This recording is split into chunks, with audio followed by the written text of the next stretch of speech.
حضرت علی فرماتے یہ ہیں کہ میں نے سنا حضور نے ارشاد فرمایا ان قریب ایک بہت بڑا فتنہ رونما ہوگا، انہا ستکون فتنۃ۔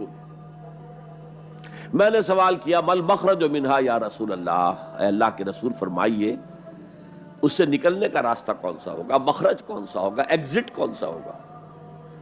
یا آپ کے ہالز میں جہاں ایگزٹ لکھا ہوا ہوتا ہے سرخ سی بتیوں کے ساتھ، عرب ممالک میں مخرج لکھتے ہیں اس کو، نکلنے کی جگہ، بھاگنے کی جگہ۔ اگر کہیں دھواں بھر جائے، کہیں آگ لگ جائے تو بھاگو ان روشنیوں کی طرف، ان دروازوں کی طرف، وہ کھل جائیں گے۔ تو جب حضور نے فرمایا کہ انہا ستکون فتنۃ، تو حضرت علی کہتے ہیں میں نے پوچھا بل مخرج منہا یا رسول اللہ، فرمایا کتاب اللہ، فتنوں سے بچانے والی اور فتنوں سے نکالنے والی شے صرف کتاب اللہ ہے۔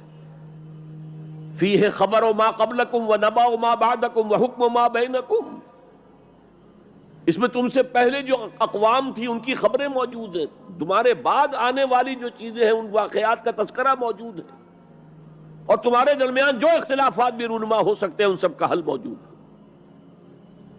وَهُوَ حَبْلُ اللَّهِ الْمَتِينُ وَهُوَ الصِّرَاطُ الْمُسْتَقِيمُ وَهُوَ ذِكْرُ اللَّهِ الْحَكِيمُ، اور یہی تو ہے اللہ کی مضبوط رسی، اور یہی تو ہے الذکر۔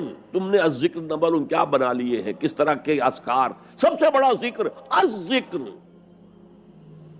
یوں سمجھئے دی ریممبرنس از قرآن، اور یہی صراط المستقیم ہے جس کی تم ہر نماز کی رکعت میں استدعا کرتے ہو، اہدنا الصراط المستقیم، یہ صراط مستقیم ہے تو صحیح۔ تو حبل اللہ قرآن۔ ایک حدیث میں آتا ہے عبداللہ ابن مسعود سے رضی اللہ تعالی عنہ، القرآن حبل اللہ الممدود من السماء الى الارض، حضور نے فرمایا یہ القرآن جو ہے یہ اللہ کی رسی ہے جو تنی ہوئی ہے آسمان اور زمین کے درمیان۔ اللہ کا قرب چاہتے ہو تو اس رسی کو پکڑ کے چڑھو اوپر۔ تقرب اللہ کا سب سے بڑا ذریعہ قرآن ہے۔ اس سے بھی زیادہ پیارے انداز میں ایک حدیث میں واقعہ بیان ہوا ہے۔ حضور صلی اللہ علیہ وسلم اپنے حجرے سے برآمد ہوئے اور آپ نے دیکھا ایک کونے میں کچھ لوگ قرآن مجید کا مذاکرہ کر رہے ہیں، سمجھ رہے ہیں، سمجھا رہے ہیں۔ درس کی شکل نہیں کہ جو مونولوگ ہوتا ہے، ایک آدمی بولتا ہے باقی سنتے ہیں، نہیں۔ حضور کے چہرے پر بشاشت، خوشی کے، مسرت کے آثار ظاہر ہوئے۔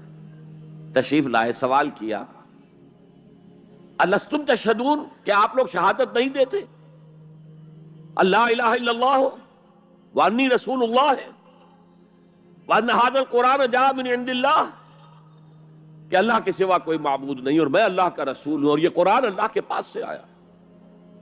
سب کا جواب کیا تھا؟ بھلا یا رسول اللہ، بھلا یا رسول اللہ، حضور ہم گواہ ہیں اس پر۔ پھر فرمایا آپ نے فاستبشروا، تو خوشیاں مناؤ، فإن هذا القرآن طرفه بأيديكم وطرفه بيد اللہ، یہ قرآن وہ شے ہے جس کا ایک سرا تمہارے ہاتھ میں ہے، ایک سرا اللہ کے ہاتھ میں۔ تعلق مع اللہ، تقرب الی اللہ کے لیے کوئی ذریعہ اگر ہے تو صرف قرآن۔ اب یہاں ایک بہت بڑے مسئلے کا حل ہو رہا ہے۔ اکثر جو بھی درد مند لوگ ہیں امت کے بارے میں سوچتے ہیں، غور و فکر کرتے ہیں، وہ اتحاد اتحاد اتحاد اتحاد کا واس کہتے ہیں، اور وہ اتحاد جو ہے اس کے لیے کوئی بنیاد ہے نہیں، فرقہ پرستی ہے، فرقہ بندی ہے، کہیں اور کہیں ذاتیں ہیں، کیا زمانے میں پنپنے کی یہی باتیں ہیں؟ اصل میں جمع ہونے کے لیے تو بنیاد چاہیے۔